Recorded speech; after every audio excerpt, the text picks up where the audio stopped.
Welcome, and thank you for joining us today to mark a significant event in the continued progress of the Christophe Harbour Marina. Present me to acknowledge and to welcome Your Excellency, Mr. Tapley Seaton, QC, Governor General, the Deputy Prime Minister, Honorable Sean Richards, the Honorable Lindsey Grant, Minister of Tourism, International Trade, Commerce, and Consumer Affairs, the Honorable Ian Patches Liburd, Minister of Public Infrastructure, Post, Urban Development, and Transportation, other members of Parliament and Cabinet, Mr. Buddy Darby, CEO of Christophe Harbour, Mr. Charles Darby, Director of Development of Christophe Harbour, Mr. Kennedy De Silva, Acting Comptroller of Customs. It's my pleasure now to invite Mr. Kennedy De Silva to come up and share a few remarks. Good day, ladies and gentlemen. I wish your indulgence in allowing me to adopt the protocols already established. It is a pleasure to be here today to witness the groundbreaking ceremony of the Customs House. This ceremony not only signifies another milestone in the Christophe Harbour's development, but it also signals to my department that it must modernize its approach and view of the yachting sector. Traditionally, the yachting industry was viewed as a side issue, not a real economic sector, and was never ever really paid attention to from beyond the law enforcement standpoint. I've personally been responsible for a few rummages, detention, and fines. Our approach, I suppose, comes from tradition, where we viewed yachts as vessels to be restricted, controlled, and monitored. As a captain, you would have to check in and utilize various forms. Check out, you would have to go through the same processes. And if you wanted to travel beyond the port to explore the beaches and the bays, you would have to provide notification, and approval had to be given, and guess what? More forms. And to compound the situation, we were not the only agency involved. So you would have to make multiple stops along the way just for a simple clearance.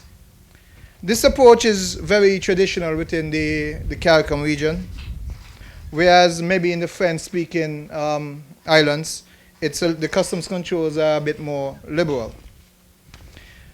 This view, however, is changing both locally and regionally, as we begin to recognize the economic and employment spin-offs that can be derived from the yachting community.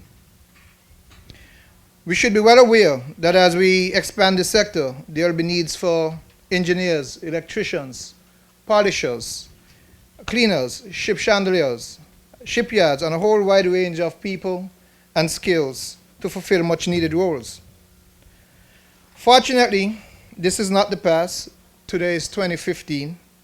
And the St. Kitts and Nevis Customs and Excise Department is serious about trade facilitation. As such, Customs is very much in support of the marine sector, and in particular, Christophe Harbour's initiative.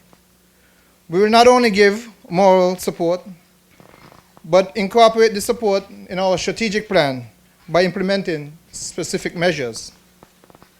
There are 5 measures we intend on implementing, and they are as follows. 1, close partnership. The Customs intend to have regular communications with Christophe Harbour to address any legislative or regulatory concerns, any safety concerns for both the yachting personnel and our nation's safety. 3, any customer requirements to ensure our mutual customers are content with our performance and service. The second measure is facilitation by advance clearance. Through the use of technology and the implementation of our advanced notification and manifest, Customs can screen incoming ships and, based on risk management, determine whether the ship will be given clearance in advance of arrival or require any specific security checks. The third initiative is the use of electronic tools such as the regional clearance system. This system is used regionally to provide faster clearance to vessels, but it also provides features such as ship tracking, ship and crew tracking, and other intelligence capabilities. Fourth, the stationing of personnel. With the use of the advanced notification that I mentioned earlier, Customs can appropriately dispatch officers to the Customs House to facilitate the clearance of vessels at the marina, avoiding having to come at the main port for clearance. And finally, the utilization of our marine assets. We wish to strategically utilize our marine assets in this sector of the island to increase national security, ensure the regulatory compliance, and enhance the safety. There are more measures to be sure, such as the integration with our local Coast Guard, the exchanging of key information with our regional and international customs colleagues via our common.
Couple of them have already dozed off, but could you just raise your hand, all my family members that are here? Thank you very much.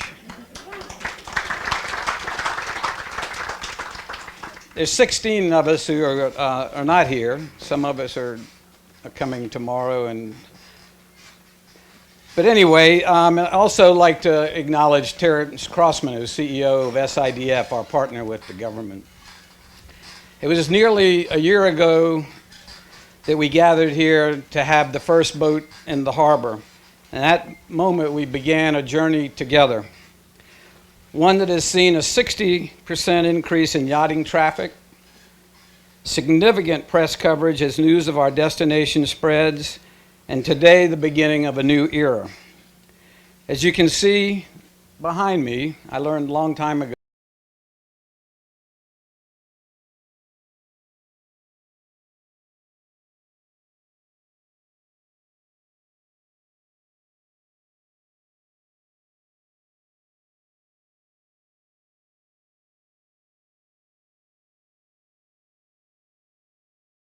set for completion in late 2016, this building, known as the Customs House, drew inspiration particularly from Basseteer's beautiful Treasury building that I was given a picture of that showed it way in the past before the Puzzante was filled in. Once complete, the Customs House will define Christophe Harbour and St. Kitts and Nevis to the West Indies and to the world. With an investment of more than $100 million to date in the marina alone, we remain steadfastly committed to a successful future for this great federation. The economic spin-off of such an investment will create direct and indirect job opportunities for many years, and the impact is far-reaching. However, and Hillary is running again, so I guess it's appropriate to say it takes a village. And an undertaking of this size is only possible through continued public and private sector partnerships. From marketing strategy to policy enactment, we must be unified to be successful.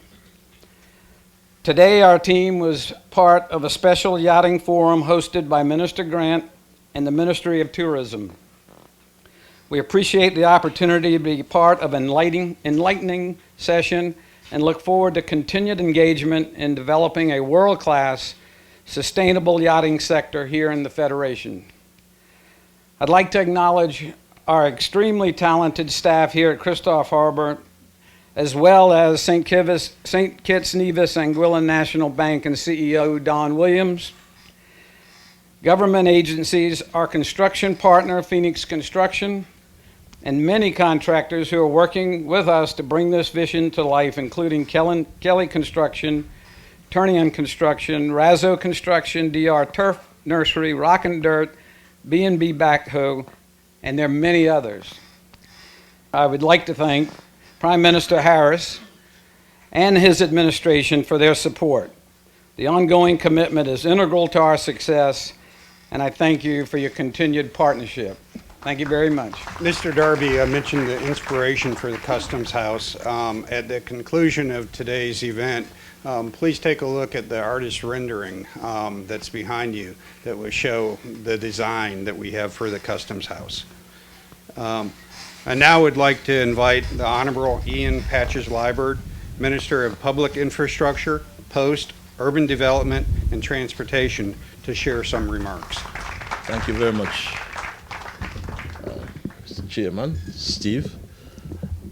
I want to adopt the protocol that was so ably established,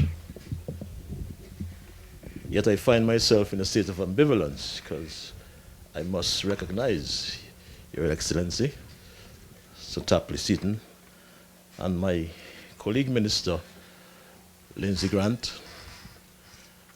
I met Buddy Darby finally. He's another Darby and other Darbies whom I'm sure I'll meet as well.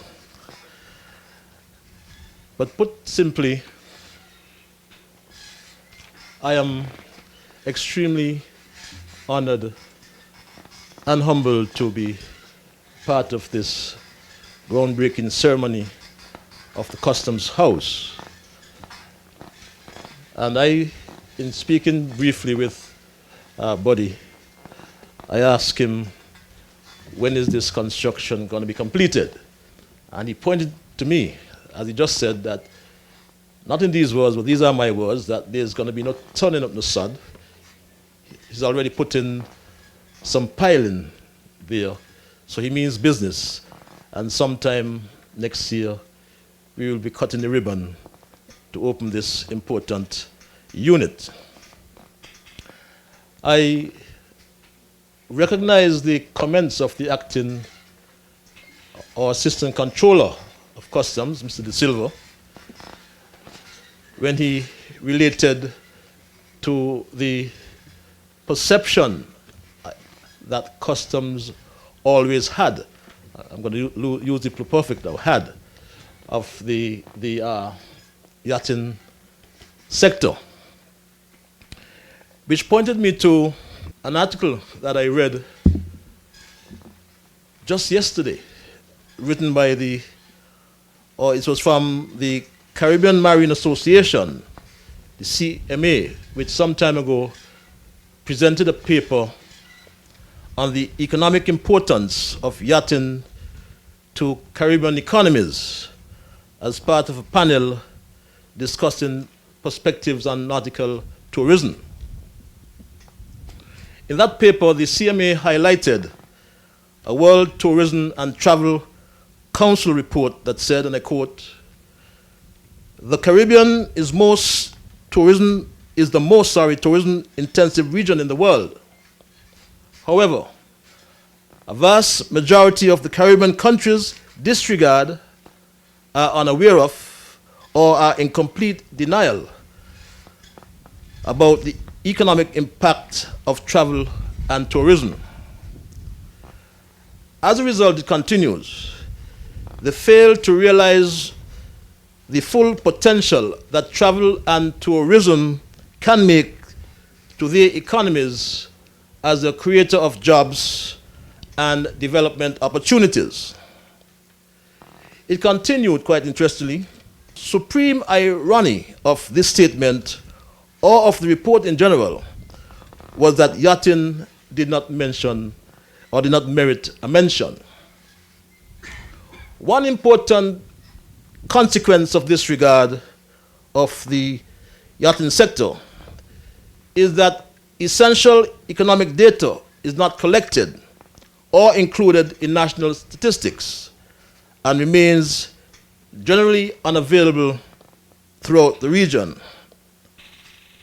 ECLAC studies on sustainable marine-based tourism conducted in some islands a few years ago. And a survey done in St. Lucia is very instructive on its yachting sector, to demonstrate that in St. Lucia's case, yachting growth had outstripped that of the hotel and restaurant sector and GDP by substantial margins. The sector impact was some 33% in 2000 of the hotel and restaurant sector. It had risen to 58% of the hotel and restaurant sector in 2004, and during the same period, GDP growth was 2.8%, hotel and restaurant growth was 10.8%, and the yachting sector growth was a whopping 92.3%. So, unlike land-based tourism, Caribbean yachting destinations do not compete with, but rather complement each other. And that is reflected in the CMA's motto, many islands, one sea. Cruise tourism contributes less to regional economies than yachting. That may be debatable. But the yachting industry's particular requirements are covered by general shipping as opposed to yachting-specific legislation. At the top end, yachts are getting larger and larger, and specialized marinas have to be constructed to accommodate them. And I say, buddy, you are ahead of the pack. That's why we're here. But the economic outlook for destinations which cater for the boom will be beneficial.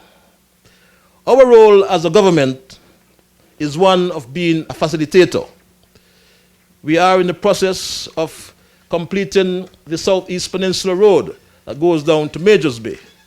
We have to discuss the other parts of that road, Mr. Darby. I won't say much today, right? In terms of the traffic calming. But our role as a facilitator as well would include the regulatory framework, good governance and institutional structures. And of course, we would ensure as a government social, economic and environmental sustainability.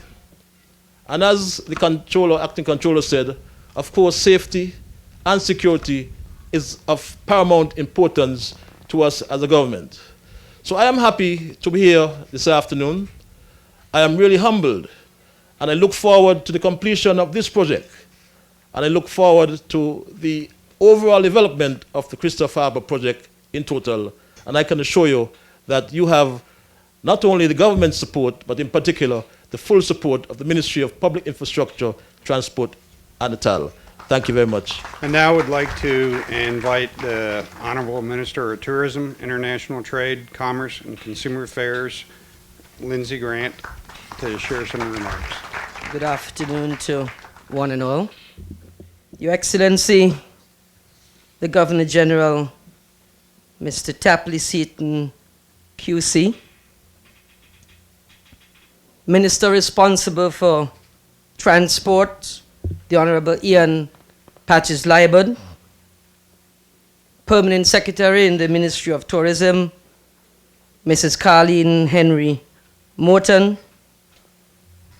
Acting Controller of Customs, Mr. Kennedy De Silva, Mr. Charles Buddy Darby, CEO of Christophe Harbour,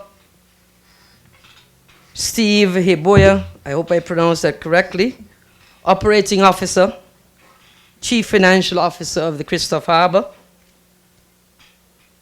Pastor Keithley Phillip, the CEO of the Tourism Authority, Raquel Brown, and I also saw the Director of Maritime Affairs.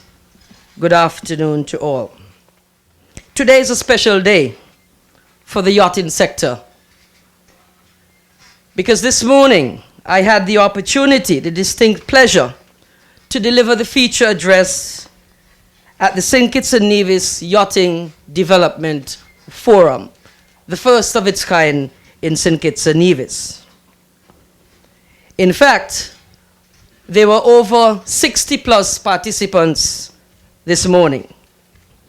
And now this evening, I'm here to deliver very brief remarks at the opening of the Customs House at Christophe Harbour. I am sure you will all agree with me that great things are happening in St. Kitts and Nevis. And if my colleagues don't mind, I would say greater things are happening in tourism. On a more serious note, today's event is in keeping with Team Unity's government's thrust to develop the yachting sector and bring increased revenue to the Federation.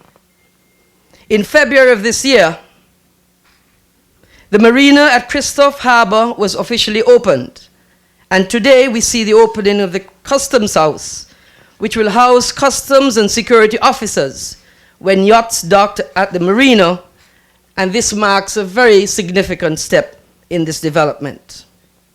The officers will perform the necessary checks to ensure that our borders are safe and secure, and our visitors and citizens can enjoy the comfort of life in St. Kitts and Nevis.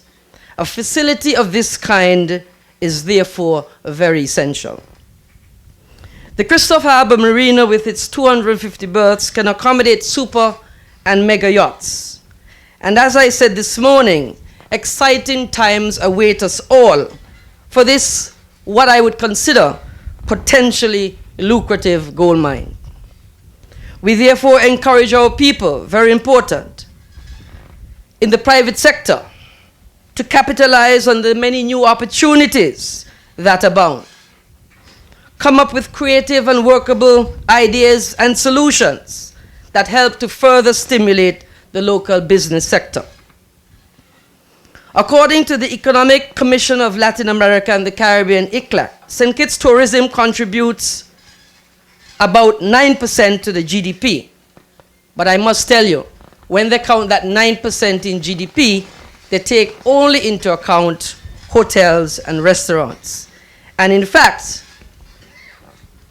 tourism contributes about 25%, that's a quarter of our national development. This translates to about $185.5 million US dollars. Moreover, in St. Kitts annually, we have some 6,000 persons employed, almost 30% of the labor force directly or indirectly employed in the tourism sector, and that is definitely significant. And clearly, tourism is critical to the continued prosperity and growth and development of St. Kitts and Nevis. As part of our efforts to prepare our people for this important industry, Team Unity government is committed to capacity building and will ensure that the requisite training and development of our human capacity will be implemented to ensure that nationals take full advantage of the available jobs and opportunities, both at the high end and at the lower end of the spectrum. St. Kitts and Nevis are members of the OECS Network of Excellence. And as I've said already, we are very well on the way in ensuring that we have in St. Kitts and Nevis, in the very short term, a school of excellence to ensure that our people are trained, and not only trained, but properly trained to take account of all the job opportunities that will come shortly. Moreover, the Ministry of Tourism will ensure that the appropriate fiscal, legal, regulatory governance, and institutional structures are in place to facilitate sound development. Steps will be taken to ensure that the necessary marketing and public education and awareness will be pursued to promote this very important sector. Our overseas offices, as well as our marketing arms and public relation representatives, are actively promoting our destination. However, I would add that more vigorous efforts will be made to showcase the destination as a premier yachting destination. If I might just change course a bit because the Honorable Ian Patches Liebert spoke about the importance of this industry.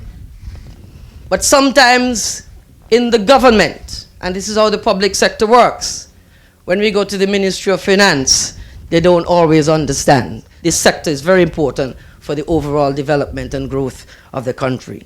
So that the Ministry of Finance is very stingy when it comes to releasing dollars to make sure that our destination is promoted. And all of those in the public sector understand that very well. I see the customs laughing. So they understand the difficulties sometimes. We have also now our yachting policy. The document states that we want to build a successful, superior, sustainable yachting sector from which all segments of the society can benefit. The Ministry of Tourism is also seeking to strengthen its institutional capacity through the employment of a yachting liaison officer, which we just employed, whose function will be to build relationships with the stakeholders and carry the ministry's developmental trust forward as it relates to our yachting. Ladies and gentlemen, the development of the yachting industry and its sector will be pursued in such a manner that the social, cultural, economic, and environmental sustainability of our tourism is ensured. The opening and the groundbreaking of this customs house advances our onward march towards a lucrative and vibrant yachting sector. We therefore must commend the Christophe Harbour, Buddy Darby and his team on this noteworthy achievement and commit to doing all in our power, that's the government, to realize significant expansion in the yachting industry.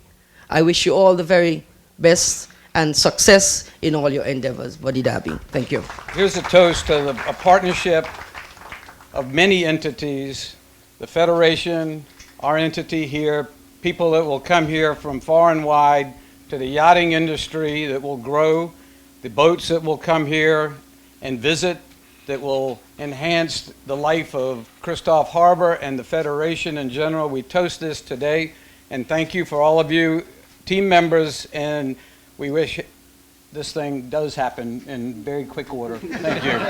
Cheers. Cheers. We held the first ever developmental forum for yachting. This morning at the OTI, we had 60 plus participants. And then this evening we came to basically open the customs house at the Christophe Harbour, both dealing with yachting. The yachting industry for us is a niche market that we are actively and aggressively going to target. Why? Because it brings in a tremendous amount of money into any economy. And so we are expecting that the yachting industry will do just as well as cruise. Cruise brings in $84.3 million US per annum, and we are hoping actually that yachting brings in a significant portion of that. But the more important thing for us, St. Kitts and Nevis as a country, I believe, is that the young people have to take cognizance of the opportunities that are going to come with this industry, and so get prepared to take and grasp those opportunities that will come. They're going to come in many fields. They're going to come in boat building. They're going to come in metal craft. They're going to come in all facets. They come in floral decoration. They're going to come in the cleaners. And it's a fantastic array of jobs that will come. So I'm hoping that with the School of Excellence that we hope to have coming on stream very shortly, that persons will be trained in every facet of the industry and will be able to take those jobs and give quality service to these demanding customers. And so we are, I believe, from today getting geared up for this industry.